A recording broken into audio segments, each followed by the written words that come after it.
clue, let's be honest. I had a couple seasons. It's your boy Crypto Blood, and welcome to another Kicking It session. Today, guys, I have Dennis D. Klerk. He is the CTO of Heat Ledger and Heat Wallet. We're going to talk to him today about Heat Ledger. They pretty much took NXT, redid the architecture, in the insides of it. You know, they kept kind of the core of NXT, and I want to talk to him about why they selected NXT for this. But I have Dennis again. Thank you, Dennis, for joining me today. We had a nice discussion prior to recording about Libra. Maybe we can talk about that here later on. But let's talk about your coin, your token, your blockchain, Heat Ledger. What is this all about? I kind of want to get your story, your background about how you even came to the team. What were you doing prior to Heat Ledger? Kind of give me that background, Dennis. Well, it's cool that you mentioned NXT in your intro, because that actually was my entrance into the blockchain space. Oh, okay. There was this hype going on in 2013 with all these Bitcoin clones. Yep. And I remember going on Bitcoin Talk back in the day and visiting the altcoin section for the first time. I never knew anything about it at all. So I was seeing like maybe 100 different copies of Bitcoin were there. You know, the one had the one had 2 rounds of hashing, the other one had 3 rounds of hashing, the other one had this cryptographic protocol, etc., etc. And then there was this one tiny thing called NXT in the middle, and it was based on completely new source code, you know. So I remember NXT back then. NXT, yeah, I see this in this sea of clones, and then there is this one unique a new project. So I checked it out, and then within maybe a few weeks I was developing software for NXT. Nice. Yeah, so that was kind of nice. So yeah, so that's how I got into the crypto game. So Gotcha. So you're not a Bitcoin maximalist. That's evident. How did you come about with Heat Ledger and that whole organization? Well, there was a step in the middle actually, which was a cryptocurrency we did together with my current partner, with which I did Heat as well. And FIMP was let's call it a clone of NXT, but we changed the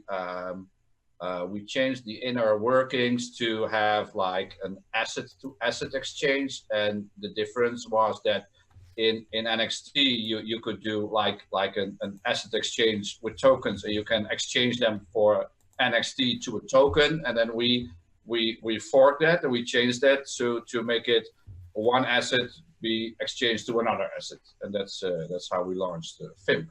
So after FIMP, which was operational, which still is operational, which is a running cryptocurrency, then having built up enough courage and enough knowledge of how the inner workings of cryptocurrencies work, and then I got the idea to make a cryptocurrency that was both fast and that would not ever get its blockchain filled up, so to say. And to do this, we have this storage mechanism where you only have like we have transactions and blocks in what we call blocks files. These grow to 1 gigabyte in size. Whenever the 1 gigabyte threshold is met, the whole network will cut off this blocks file, and they all switch to a new one. Mm-hmm. So in the end, after you operate a node for a while, and you have all these various blocks files with all this blockchain data in it, and your hard disk becomes full, then what you do is delete the old blocks file. So this would be the older transaction archives. And the protocol is set up in such a way that you can securely download the blockchain without having the need to download all these prior transactions. And to operate a node, you only need the last 2 blocks files. So at all times, you need a maximum of 2 gigabytes of archival data on your node, and then you can operate a server. Got you. That is that basically the philosophy what Heat is doing with their architecture. The idea is to have a fast a blockchain network with an infinite scalability when it comes to a blockchain archival, and that is the idea behind it. Yes, and on chain we also have a asset to asset exchange mechanism. You can create markets. You can create assets of your own, and given the speed and given the archival capabilities, we envision a future where we have several full-scale cryptocurrency exchanges on the platform, as well as technique we call microservices, which we can get in later. The audience, again, probably most of them don't know about NXT and how you guys modified it. Let's talk a little bit about what you did to NXT's, software, open source software and protocol, how you modified it to your needs. What was NXT lacking that you were able to modify and make better with the Heat ledger? It's not my nature, but I don't like to say it's lacking anything. Mm-hmm. NXT was and is a great piece of software, and it's actually created by the creator who built IOTA. So that's the same person who made NXT. I see these cryptocurrencies, they are prototypes. Yes. As it will, we are all trying to create these systems. We do it with the tools that we have at our hands, and so that's how NXT came about. Experimenting with this software and looking at how it works internally. What we did essentially was take out the database that is at the core of this product. Actually, most cryptocurrencies have at their core a database or structured storage mechanism to take care of storing things like balances, assets that exist, etc. So instead of relying on with NXT, they had an SQL database. So what we did was remake all these SQL needs into what is basically a software-based solution, but built up of several separate parts. So we for instance, the part where the transactions go in archives, that's something that's not possible if you have a SQL database that's indexed. So right. Quite technical. Sorry. No, that's fine. I mean, people do want to know kind of what the pros and cons are with switching to another blockchain or utilizing another blockchain. I know you talked about, or at least the website, as I was looking through and researching the project, you guys focus on like 4 different aspects to really enhance the end user's experience. You got for traders, right, developers, and also you can do things like token offerings, and for miners. I like this proof of presence idea. Tell us a little bit about that. I thought that was pretty neat. Okay. Proof of presence. The idea here. This is actually something that we did from the start. Okay. In Heat, if you have a balance, you can run a node, and you can stake blocks. So you get a reward for this, and every time you mine a block with the proof of stake algorithm, then you get a reward. So we also have the mechanism where if you have like a smaller stake, then you can lease your balance to a bigger node. This is very similar to how you have, for instance, distributed proof of stake, DPoS. Yes. It's a very, very similar mechanism. Gotcha. So then we figured, well, there also are people that are not, they don't have a lot of stake, but they do have computing power. They have storage, space, and with this idea that we had, where we wanted to archive all these old transactions because they contain valuable data because there is a functionality where you can store data in the transactions, like a decentralized storage engine.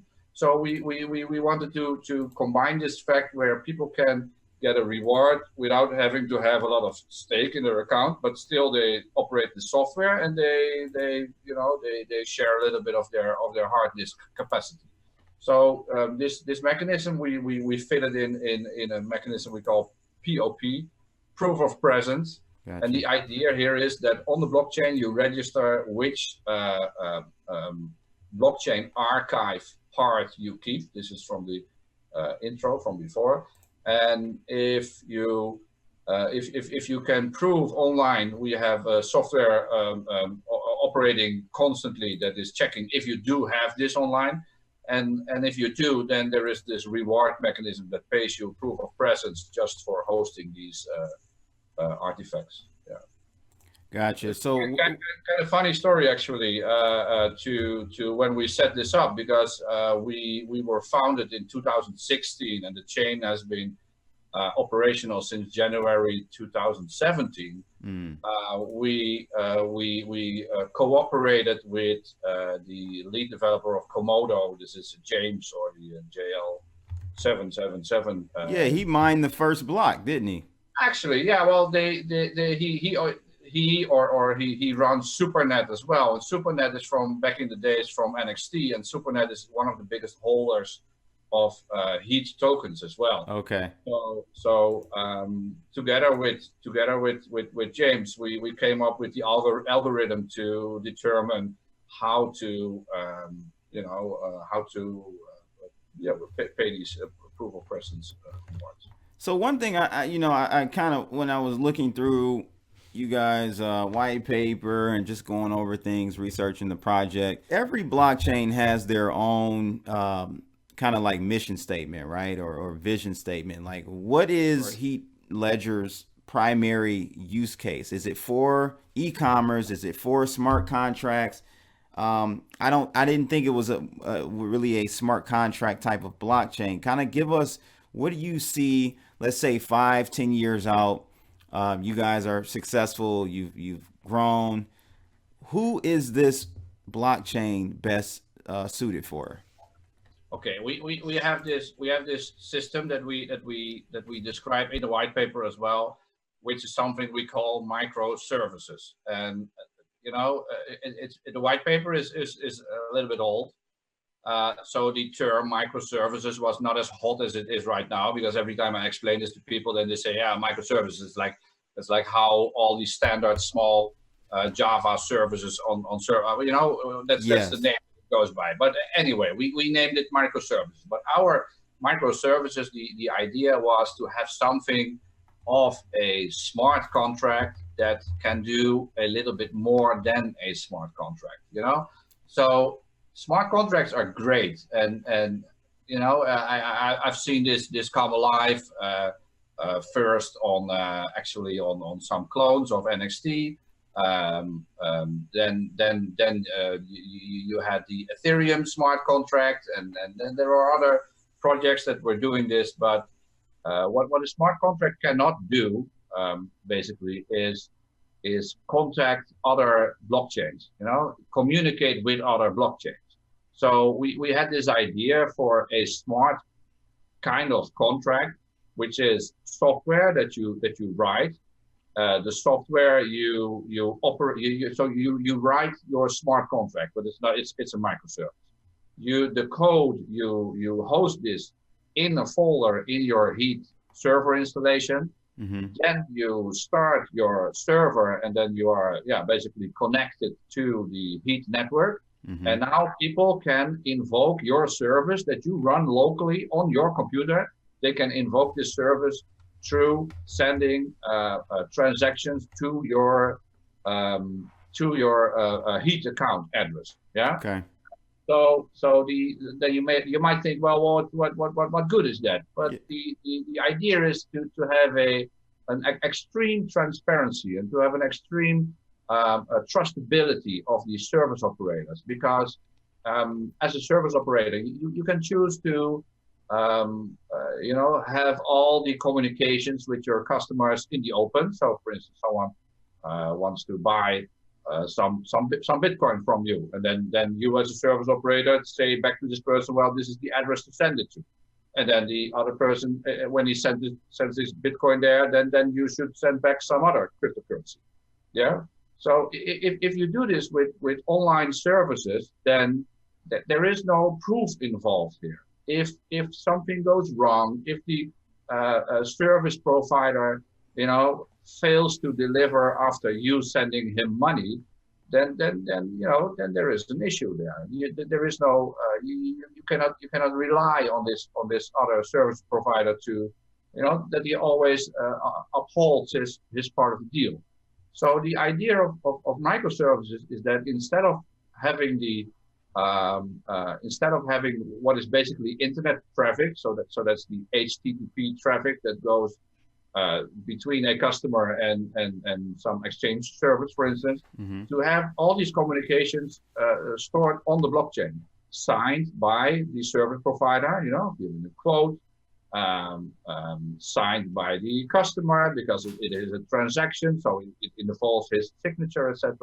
So what this leads to, if you have like a system above this that validates what all these services are doing, then a customer can choose a service, and then he can see in the history on the blockchain if this service provider actually did what he said he would do to all his previous customers. Gotcha. So my question, I hear you say you run it on locally on your server. What if that server's down? Like, how does that work? Is there any redundancy there, or what? How does that? Absolutely. The nice thing is that all the communication goes in the form of transactions over the blockchain. So there is actually no need for your node to be online. Your node with your exchange service can actually come online maybe once an hour or once a day, or maybe never come online, and you feed it a blockchain archives manually, because you don't need to be online to be able to process the requests from your customers that come in over the blockchain. Of course, the best thing is if you operate a real-time service, of course, this is possible as well. But so there's the redundancy in it, and it goes a lot further, because imagine you're operating a financial service, and this financial service, you need to keep track of all the operations that you did and all the communications that from your customers that came to you, as well as all the answers that you gave back and all the operations that you record in your system. Did I pay this person? Did I do that? With microservices, this comes built in, because you can basically delete your whole business and your whole local storage and scan the blockchain, and then you have it rebuilt. Actually. Gotcha. So what languages are if a person's listening, they're more technical, right? And they're like, well, what's the benefit of me developing on the Heat Ledger protocol versus, let's say, Ethereum? Could you give me like your 30-second elevator pitch as to why I, as a technical person, would want to, develop on the Heat Ledger versus, again, like Ethereum? Well, the Ethereum smart contracts, they are not built to communicate with other blockchains. A microservice can freely communicate with any online service in the world. And some people would say, yeah, well, that's where Oracle services come in on the blockchain of Ethereum. Sure. Chainlink, right? Chainlink. Yeah, I'm not too familiar with Chainlink. Okay. So there are different ways to do this, but the microservices architecture is one that I believe it's a great contest. What are you guys doing to kind of shore up adoption? Many times with this type of scenario, it's a B2B, B2C type of environment, right? The B2C is the end user but you also want to get businesses involved and on board with Heat Ledger. What are you guys currently doing with that? Are there any partnerships you guys are actively engaged in, or going to be sealing up soon? Several. There are ongoing talks. That there have been projects in the past that we have built on top of Heat software, and these are ongoing. And these have focus, but the main focus, if we talk about adoption, we recently launched a new internal project, which is well on its way. We are going to create a multi-currency crypto wallet, and this multi-currency crypto wallet, it's how we believe that we can reach the masses, so to say. Got you. So let's talk about that, because I thought it was pretty intriguing where you said, this wallet is not necessarily for, swapping coins and doing all that type of stuff. It's more so for the ability to take advantage of many of the native features on various coins, right? Protocols. So if you have a staking type of coin, you can stake with that within your wallet. Let's talk about the asset management portion of this new wallet and how you guys are leveraging AWS with that. Okay. So the new idea, and which is basically an idea that came from the realization that you as a blockchain system, it's not a zero sum game. Right. It's not like there is not like one winner in the end. Right. All blockchain systems, they all have their specialized features and functionalities. Some support asset systems, others support exchange protocols, others have privacy functionality. Right. Like where you can send coins into some dark hole, and somehow it appears on the other side. Don't ask me how it works, because I don't even understand that shit. But it's our vision for the future of blockchain is that of a whole bunch of different communities and all different systems with which you can pay and which you can use, and they all have these unique features. So let me put it like this. So the idea for our new mobile wallet, which is under development at the moment, we have the server architecture mostly up and running, which is indeed running on AWS, so that it scales on a massive world scale. The idea for the mobile wallet is that if we add a coin to the wallet, which a lot are in production right now, we are not focusing so much on just sending your coin from A to B. Of course, you can send your coin from A to B, because that's where we started. That's possible. But what we also, for instance, for Bitcoin, we focus on supporting that you can, if you send money, that you can choose from which unspent output you choose. You send your money, like the advanced features.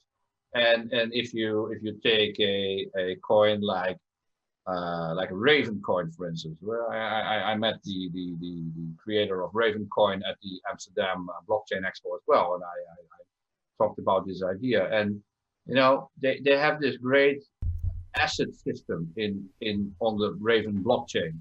So, but that's not utilized so much in most of the wallets. So what we want to focus on is that these Raven assets are native to our wallet, and for this we ask the help of the developers of these other blockchain systems, and to assist them in creating this, we created a blockchain integration kit which is a command line app that they can download. If you download it, or a community member can download it, if you install this on your computer, it will ask you the name of the blockchain that you are trying to integrate, And if you enter this name on the command line, it will generate for you a complete integration kit piece of software, which consists of multiple folders and files and unit tests and whatever. And what you do now is you're going to fill in the blanks. So there are some blanks. For instance, how do you turn a private key into an address? How do you create a transaction given some address and some private key, for instance? Yeah. So if these basics are coded in, then we can load this in our new mobile wallet concept, and then we can support this stuff.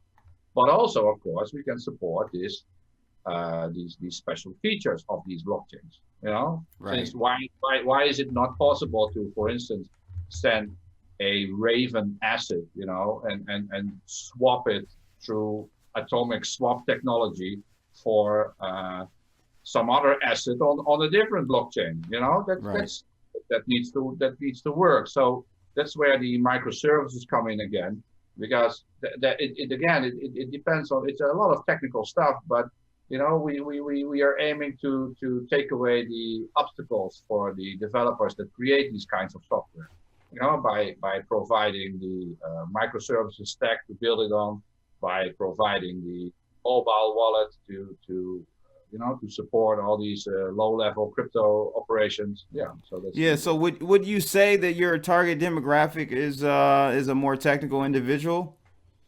For the Heat blockchain. Yeah. Well, yeah, or maybe it's the kind of blockchain that you don't see. You know. Gotcha.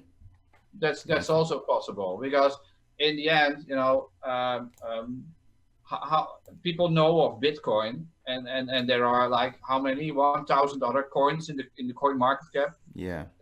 Seriously, how many of those are people going to know of and use, you know, actively? I think it's more like they play a role in the background. They play a role, you know, that services choose a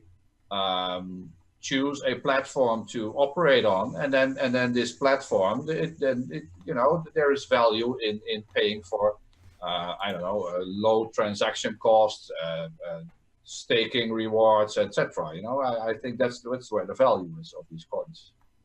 Yeah, no, I totally agree.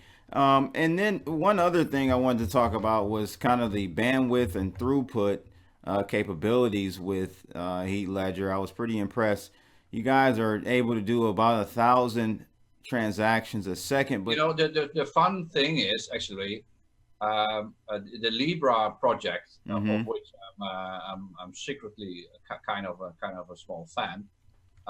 They actually aim for 1,000 transactions a second for their worldwide spanning cryptocurrency. So that gives you a context. If they're going to be at 1,000 and they plan to do that worldwide.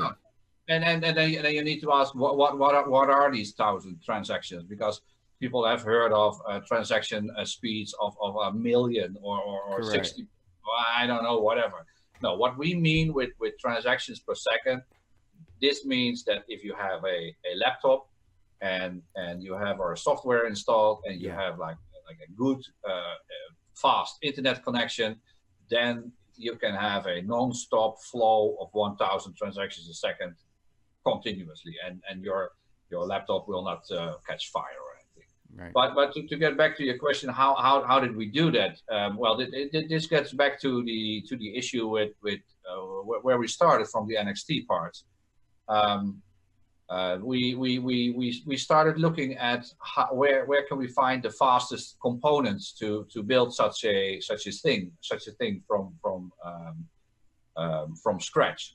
So we figured the HFT, high frequency trading. You know, that's the algos that run between these stock exchanges. They have these automated trading apps, and these need to be like faster than fast. So we started out with a number of super low level in memory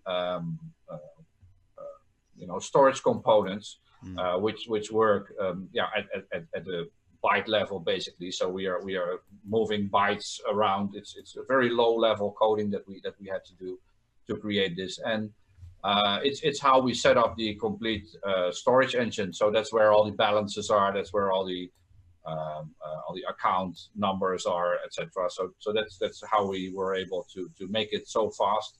And you mentioned 20,000 a second. Yeah, that's quite funny because yeah, that's what we reached on a normal PC. 100,000 a second, probably if we have some super heavy duty server with I don't know, 92 cores and 300 gigabytes of RAM. Yeah, sure, then we can do 100,000 a second. But what's the point? Because the idea is that it's a cryptocurrency for the people, and that people can run on their laptop or on their cheap server somewhere. Doesn't make much of a difference. Right, right. No, I definitely understand that. I was just very impressed with that number you guys tested in I guess like your sandbox or something. It was a networked test. Yeah. All right, cool. So Dennis, any last minute things you want to kind of give the audience?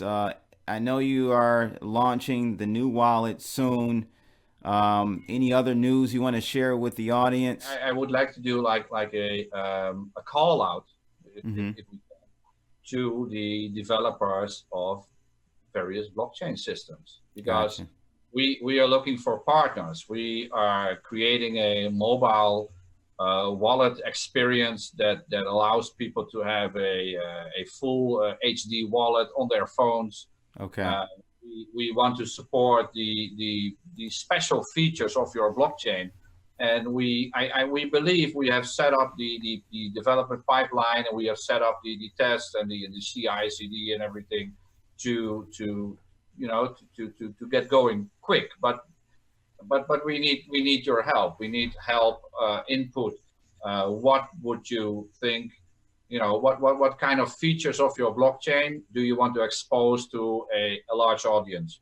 And can you help, by downloading the integration kit and creating an integration for your coin so that we can load it up in our. Yeah, I know you said before we started, you talked with Talos, one of the developers over there. Looks like they made something that they may be interested in doing. And how did that conversation go? Yeah, well, I was at the blockchain expo in Amsterdam, and I met people from Hello Telos, which was headed by Sufi, I believe. Yeah, well, to be honest, specific features of Telos I cannot really remember, but they like to see the support in the wallet, absolutely. Yeah, absolutely. Yep. So yeah, if any of you guys are out there that are community leaders with various blockchains, definitely reach out to Dennis.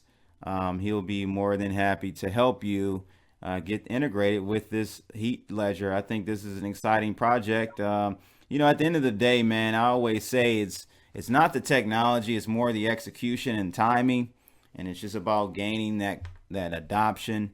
How can you differentiate yourself from, like you said, the thousands of other coins out here? And it comes down to the team, and so wish you guys the best of luck. It looks like you got a solid team. And I definitely want to have you guys on in the future when that new web wallet comes out. It actually is going to be for mobile. Is it going to be available for web as well, or just strictly mobile?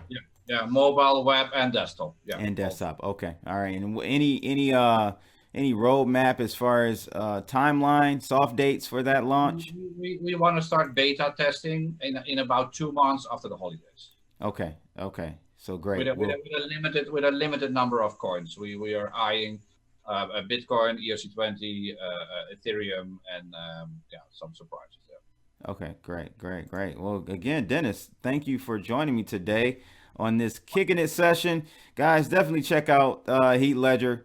You can check them out at heatledger.com for more info. And if you are more technical, you definitely want to check them out because they've got some great tech. They're leveraging off the NXT platform. Heatledger.com. Dennis de Klerk from Heat Ledger and Heat Ledger Wallet, the CTO over there. Thanks again, Dennis, for checking in with me today. Thanks, man. All righty. I put in the work and take the profit.